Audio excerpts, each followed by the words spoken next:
جب بھی کوئی مدینہ منورہ کے اندر حاضر ہوتا ہے نا تو اس کا پیشوا اور اس حاضری کا جو اس کا مقتدا ہوتا ہے وہ کوئی عام ہستی نہیں ہے بلکہ حضرت جبرائیل امین علیہ السلام ہوتے ہیں۔ وہ کیسے؟ آپ دیکھیں حضرت جبرائیل علیہ السلام روایتوں میں آتا ہے کہ آپ نے 23 سال کے عرصے میں تقریباً 24,000 مرتبہ نبی کریم علیہ السلام کی بارگاہ میں حاضری دی ہے۔ 23 سال کے عرصے میں 24,000 مرتبہ حضرت جبرائیل علیہ السلام نے نبی کریم علیہ السلام کی بارگاہ میں حاضری دی ہے۔ علماء بیان کرتے ہیں اگر اوسط اس کی نکالی جائے نا تو ایک دن کی کم از کم 3 مرتبہ یہ بنتا ہے کہ جب حضرت جبرائیل علیہ السلام نبی کریم علیہ السلام کی بارگاہ میں حاضری دیا کرتے تھے۔ تو فرمایا کہ اگر ہم مدینہ منورہ جاتے ہیں وہاں پر حاضری دیتے ہیں تو اس حاضری کو ہم عام نہ سمجھیں بلکہ یہ حضرت جبرائیل علیہ السلام کی سنت ہے۔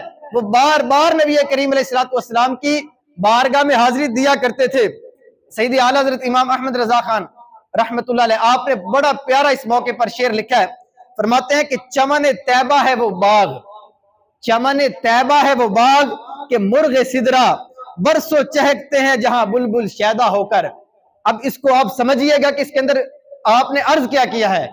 فرماتے ہیں کہ مدینہ منورہ وہ باغ ہے، وہ چمن ہے جس پر حاضری دینے کے لیے حضرت جبرائیل علیہ السلام سال ہا سال حاضری دیتے رہے۔ جیسے بلبل کو پھول کے ساتھ محبت ہوتی ہے، عشق ہوتا ہے، وہ بار بار پھول کے پاس جاتا رہتا ہے۔ فرمایا یہی شوق، یہی تمنا، یہی تڑپ حضرت جبرائیل علیہ السلام کی تھی کہ وہ بار بار چمن طیبہ کے اندر نبی کریم علیہ السلام کی بارگاہ میں حاضری دیا کرتے رہتے تھے۔ اور یوں انہوں نے 24,000 مرتبہ، اتنا کسی بھی نبی کی بارگاہ میں حضرت جبرائیل علیہ السلام نے حاضری نہیں دی۔ کسی نبی کی بارگاہ میں 25 مرتبہ حاضری دی، کسی کی بارگاہ میں 30 مرتبہ، حد زیادہ سے زیادہ 100 مرتبہ، 150 مرتبہ، لیکن نبی کریم علیہ السلام کی بارگاہ میں اتنے ہزار مرتبہ حاضری دی۔ وجہ کیا تھی اس کو بھی سیدی اعلیٰ حضرت نے بیان کیا ہے۔ بے لکھائے یار ان کو چین آ جاتا اگر بار بار آتے نہ جبریل یوں سدرا چھوڑ کر۔ نبی کریم علیہ السلام کی محبت تھی، ان سے ملاقات کرنے کا شوق تھا کہ بار بار سدرۃ المنتہا چھوڑ کر حضرت جبریل علیہ السلام نبی کریم علیہ السلام کی بارگاہ میں حاضری دیا کرتے تھے۔ تو اس حاضری کے اندر، اس شوق کے اندر ہمارا پیشوا کون ہے؟ حضرت جبریل علیہ السلام۔ اور جس ادب کے ساتھ وہ حاضری دیا کرتے تھے، اللہ تبارک و تعالیٰ کی بارگاہ میں دعا کرنی چاہیے کہ اللہ پاک اسی شوق کے ساتھ، اسی تڑپ کے ساتھ ہمیں بھی نبی کریم علیہ السلام کی بارگاہ میں بار بار حاضری دینے کی توفیق عطا فرمائے۔ اب آپ غور کریں، سیدی اعلیٰ حضرت امام احمد رضا خان رحمۃ اللہ علیہ آپ فرماتے ہیں کہ نبی کریم علیہ السلام کی بارگاہ میں حاضری دینا یہ کوئی کم سعادت نہیں ہے۔ جب بھی فرمایا کہ بندہ عمرے کے لیے، حج کے لیے مکہ مکرمہ حاضر ہو تو نبی کریم علیہ السلام کی بارگاہ میں لازمی حاضری دیا کرے، یہ قریب واجب ہے۔ یعنی فرمایا کہ ایسا بدبخت ہی ہو سکتا ہے تو مکے چلا جائے، عمرہ یا حج کرنے کے بعد مدینے حاضری دیے بغیر واپس اپنے وطن آ جائے۔ فرمایا یہ بدبختی کی علامت ہی ہو سکتی ہے۔ جو عاشق ہے، جو نبی کریم علیہ السلام کو چاہنے والا ہے، وہ ہرگز اس طرح نہیں کر سکتا کہ مکہ مکرمہ حاضری دے اور مدینہ منورہ حاضری دیے بغیر جو ہے اپنے وطن واپس آ جائے۔ شیخ عبدالحق محدث دہلوی رحمت اللہ علیہ فرماتے ہیں جب کوئی مسلمان زیارت کی نیت سے مدینہ منورہ حاضر ہوتا ہے تو فرشتے رحمت کے تحفوں سے اس کا استقبال کرتے ہیں۔ جو مدینہ منورہ حاضر ہوتا ہے نبی کریم علیہ السلام کے روضہ انور کی زیارت کی نیت سے، فرمایا فرشتے اس کا استقبال کرتے ہیں۔ اور آگے کیا ہے؟ اب آپ غور کریں نا، وہ صحابی رسول انہوں نے نبی کریم علیہ السلام کی بارگاہ میں حاضر ہونے کی نیت کی تھی نا، انہوں نے یہ نیت نہیں کی تھی کہ میں مسجد نبوی جاؤں گا، وہاں پر جو ہے وہ نوافل ادا کروں گا، وہاں نمازیں ادا کروں گا تو ایک نماز کا اتنے ہزار نمازیں پڑھنے کے برابر ثواب ملے گا، ایک نماز کا 50,000 نمازوں کے برابر ثواب ملے گا، وہاں جو ہے وہ ریاض الجنہ کے اندر نوافل ادا کروں گا۔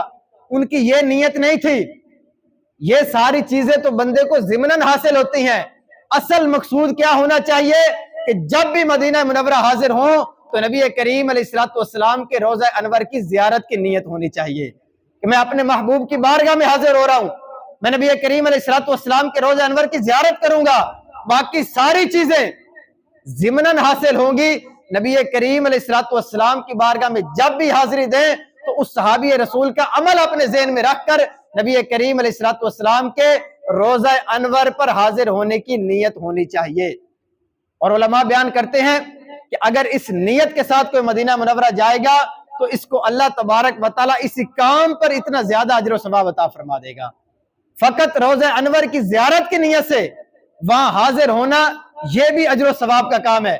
نبی کریم صلی اللہ تعالیٰ علیہ وسلم آپ ارشاد فرماتے ہیں، فرمایا جو میری بارگاہ میں زیارت کے لیے حاضر ہوا، اب حدیث پاک کے الفاظ پر غور کیجئے گا، فرمایا جو میری بارگاہ میں زیارت کی نیت سے حاضر ہوا، فرمایا اس کے علاوہ اس کی کوئی حاجت نہ ہو، یعنی فقط میرے روضہ انور پر وہ آتا ہے تو میرے روضہ انور کی زیارت کے لیے آتا ہے، یا اس وقت نبی کریم علیہ السلام کے زمانے میں فرمایا وہ میری زیارت کے لیے حاضر ہوتا ہے، کوئی اور اس کا مقصد نہیں ہوتا، تو نبی کریم علیہ الصلوۃ والسلام فرماتے ہیں اگر اس مقصد کے لیے کوئی مدینے آتا ہے، فرمایا مجھ پر حق ہے کہ میں روز قیامت اللہ پاک کی بارگاہ میں اس کی شفاعت کروں گا۔ جو نبی علیہ السلام کی محبت کی وجہ آپ کے وجہ کے رونور یارنیت سے مدینہ منورہ ہو، نبی کریم علیہ السلام فرماتے ہیں میرے حق کی شفاعت کروں گا، بڑھ کر اور کیا جو ہے اجر و ثواب ہو سکتا ہے اور کیا فضیلت ہو سکتی ہے۔ حدیث پاک کے اندر ایک اور روایت میں نبی کریم علیہ السلام فرماتے ہیں جو میرے روضہ انور کی زیارت کے لیے حاضر ہو، فرمایا قیامت کے دن اللہ تبارک و تعالی اسے میرے جوارمت کے اندر جگہ عطا فرمائے گا، اسے کل قیامت کے دن نبی کریم علیہ الصلوۃ والسلام کا قرب نصیب ہوگا۔ اور آپ غور کریں اس دن جو اتنا مشکلات کا پریشانیوں کا دن ہوگا، اگر اس دن نبی کریم علیہ الصلوۃ والسلام کا قرب نصیب ہو گیا تو بندے کو کون سی مشکل پھر آ سکتی ہے۔ اس دن نبی کریم علیہ الصلوۃ والسلام کا قرب ملنے کا مطلب ہی یہی ہے کہ وہ بندہ اللہ تبارک و تعالیٰ کے عذاب سے محفوظ ہو جائے گا۔ اس بندے کو اس قیامت کے دن کی کوئی مشکل کوئی پریشانی نہیں پہنچے گی جسے نبی کریم علیہ الصلوۃ والسلام کا قرب نصیب ہو گیا۔ ایک اور حدیث پاک میں نبی کریم علیہ الصلوۃ والسلام ارشاد فرماتے ہیں، فرمایا من زار قبری وجبت لہو شفاعتی، فرمایا جو میری قبر کی زیارت کے لیے حاضر ہوا اور میرے روضہ انور کی میری قبر کی زیارت کی، فرمایا اس کے لیے میری شفاعت واجب ہو گئی۔ یہ ہے کریم علیہ الصلوۃ والسلام کی بارگاہ میں حاضری دینے کا اجر و ثواب۔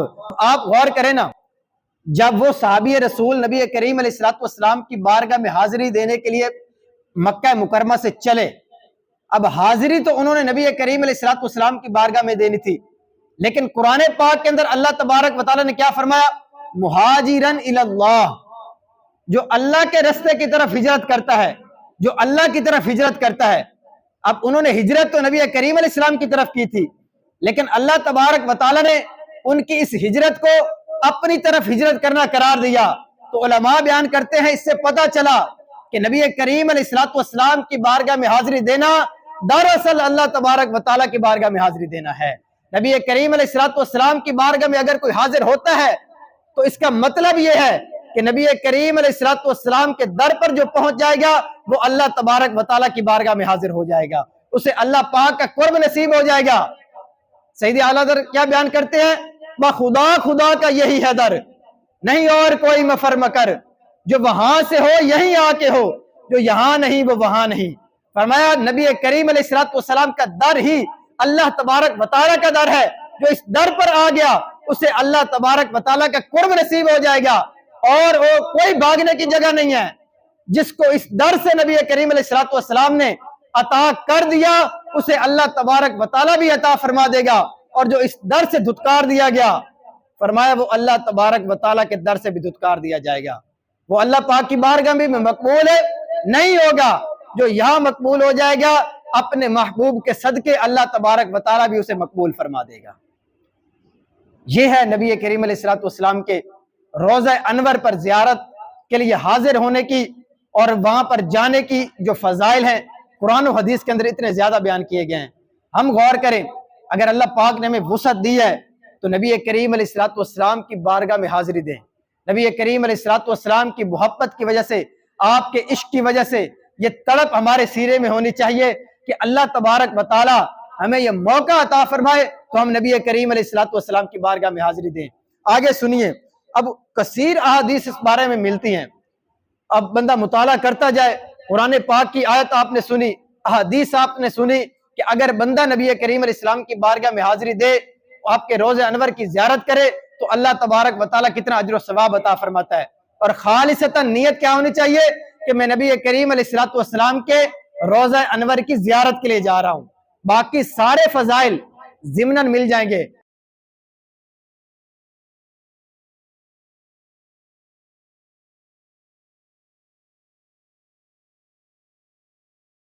مسجد نبوی میں حاضر ہو جائے گی، ریاض الجنہ کے اندر حاضری ہو جائے گی، ساری مسجد قباء میں بندہ حاضری دے کے عمرے کا ثواب حاصل کر لے گا، یہ سارے فضائل ضمناً مل جائیں گے۔ لیکن بندے کی حاضری کی نیت کیا ہونی چاہیے کہ میں اپنے محبوب کی بارگاہ میں جا رہا ہوں، میں نبی کریم علیہ السلام کی روضہ انور کی زیارت کے لیے جا رہا ہوں، اللہ تبارک و تعالیٰ اس کی برکت سے یہ سارے فضائل بندے کو عطا فرما دے گا۔ اب آگے سنیے، نبی کریم علیہ السلام آپ ارشاد فرماتے ہیں، فرمایا جو میرے روزے پر حاضر ہوتا ہے نا، اس کے لیے میری شفاعت واجب ہو جاتی ہے۔ اب علماء اس کا مطلب کیا بیان کرتے ہیں؟ فرمایا اس کا مطلب یہ ہے کہ جو نبی کریم علیہ السلام کی بارگاہ میں حاضر ہو گیا، وہاں یہ قصد لے کر چلا گیا کہ یا رسول اللہ میں آپ کی بارگاہ میں حاضر ہو گیا ہوں، بھلے میں گناہگار ہوں، نیک اعمال میرے پاس نہیں ہے، لیکن یا رسول اللہ اللہ تبارک و تعالیٰ نے آپ کے روزے پر آنے کا ہمیں حکم ارشاد فرمایا، تو ہم آپ کی بارگاہ میں حاضر ہو گئے، یا رسول اللہ اب اللہ تبارک و تعالیٰ کی بارگاہ میں ہمارے گناہوں کے لیے شفاعت کرنا آپ کا کام ہے۔ بس بندہ اس نیت کے ساتھ حاضر ہو، یہ عرض وہاں پر کر دے، نبی کریم علیہ السلام اس بندے کی ضرور شفاعت فرماتے ہیں۔ اللہ تبارک و تعالیٰ نے خود قرآن پاک میں فرمایا نا کہ جو اپنی جانوں پر ظلم کر لے پھر میرے محبوب کی بارگاہ میں حاضر ہو جائے اور میرے محبوب اس بندے کے لیے میری بارگاہ میں سفارش کر دیں تو اللہ تبارک و تعالیٰ اس شخص کی بخشش فرما دیتا ہے۔ مجرم بلائے آئے ہیں، جاؤ کا ہے گواہ، نبی کریم علیہ السلام کی بارگاہ میں ہم ایسے نہیں گئے، اللہ تبارک و تعالیٰ نے قرآن پاک میں خود حکم ارشاد فرمایا ہے کہ جب اپنی جانوں پر کوئی ظلم کر لو، کوئی گناہ کر بیٹھو، میرے محبوب کی بارگاہ میں حاضر ہو جاؤ، پھر میرے محبوب تمہارے لیے سفارش کر دیں، فرمایا اللہ تبارک و تعالیٰ ایسے شخص کے گناہوں کو معاف فرما دیتا ہے۔ تو ہم ایسے نہیں جاتے، یہ خود اللہ تبارک و تعالیٰ کا حکم ہے، ہم اس حکم کی تعمیل کے لیے جاتے ہیں، اللہ تبارک و تعالیٰ اس تعمیل کی وجہ سے بندے کو اجر و ثواب بھی عطا فرما دیتا ہے۔ اللہ تبارک و تعالیٰ کی بارگاہ میں دعا ہے کہ اللہ پاک ہمیں نبی کریم علیہ السلام کی بارگاہ میں حاضری کی سعادت عطا فرمائے۔ آخری چیز جو میں نے عرض کرنی ہے 1-2 منٹ کے لیے، پچھلے جمعے بھی اعلان کیا گیا تھا کہ مسجد کی بیسمنٹ کا کچھ کام جو ہے وہ شروع کرنے کا ارادہ ہے، ایسٹیمیٹ کے لحاظ سے تقریباً 12 سے 14 لاکھ روپے کا خرچ ہے۔ اب آپ صرف اس پر غور کریں کہ ہم یہ کام کیوں کر رہے ہیں۔ تقریباً 1.5 سال تو مجھے ہو گیا اس مسجد کے اندر بیسمنٹ بالکل ویران پڑی ہے، اس کے اندر کوئی نماز نہیں ہو سکی۔ اس کی وجہ کیا ہے کہ بیسمنٹ کا مضبوط نہیں ہے اس کی بنیادیں، اب بارش آتی ہے تو نیچے سے پانی نکل آتا ہے، اب پھر موٹریں لگا کر پانی نکالنا پڑتا ہے، تو اتنی مشقت اور پریشانی، اور پھر مسجد کی بنیادیں آہستہ آہستہ کمزور ہو رہی ہیں۔ تو بیسیکلی مقصد یہی ہے کہ اگر مسجد کی بیسمنٹ کا کام ہو گیا، مسجد کی بنیادیں بھی مضبوط ہو جائیں گی اور مسجد جو ہے وہ آباد ہو جائے گی، وہاں پر نماز ادا جو ہے وہ بندہ کر سکے گا۔ قرآن و حدیث کے اندر جو فضائل ہیں اگر وہ بیان کرنے لگے تو ہمیں کئی گھنٹے چاہیے۔ اللہ تبارک و تعالیٰ نے قرآن کریم میں کیا ارشاد فرمایا؟ انما یعمر مساجد اللہ من آمن باللہ والیوم الآخر۔ اب آپ اس آیت پر غور کریں، فرمایا مساجد وہی بناتے ہیں، وہی آباد کرتے ہیں جو اللہ پر بھی ایمان رکھتے ہیں اور آخرت کے دن پر بھی ایمان رکھتے ہیں۔ تو پتہ کیا چلا کہ مسجدوں کو آباد کرنا، مساجد کی تعمیر کرنا یہ مومنین کا کام ہے، یہ مسلمانوں کا کام ہے۔ ظاہر سی بات ہے غیر مسلم تو مساجد بنائیں گے نہیں، تو مسلمانوں نے خود ہی مساجد بنانی ہے، ان کو آباد بھی کرنا ہے۔ اور نبی کریم علیہ السلام نے کیا فرمایا؟